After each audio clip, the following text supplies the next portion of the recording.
babasahing message po. Galing po sa mga nagpa-surprise. Unang-una po, happy birthday mama. Una sa lahat, thank you sa pagtanggap sa akin ma. Lalo na sa pag-aalaga kay Primo ma. Para lang magtrabaho ako, kami at maibigay namin ang pangangailangan niya. Salamat ma sa lahat ng sakripisyo at pagmamahal sa amin, lalo na sa anak ko. Kaya ngayong birthday mo, deserve mo tong ganito ma. Sana magustuhan mo at alam ko namin magkakapatid at ni Papa, kulang pa daw sa lahat-lahat ng ginawa mo para sa amin. Sana magustuhan mo po.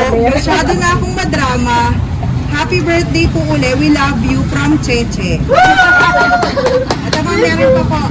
Happy birthday mama. Salamat sa pag-aalaga at pagpapalaki sa amin ng maayos. Kahit hirap na din kayo nila Papa, di nyo kami pinababayaan. Maraming salamat po sa pag-aasikaso sa amin ng maayos. At higit sa lahat po mama, mahal na mahal ka po namin. Happy birthday from Edmar. Oo, kayo. Pakinggan mo lang. Ito po. Happy birthday mama. Always remember na nandito lang ako kami nila Papa para sa'yo. And super love ka namin. Kaiyak kasi wala ako sa surprise na magaganap kasi alam mo naman nag-aaral ako ng mabuti. Haha, mama sana maiyak ka sa message ko. I love you from Nicole. Diba po? Happy birthday ma'am. You know that I love chicken nuggets.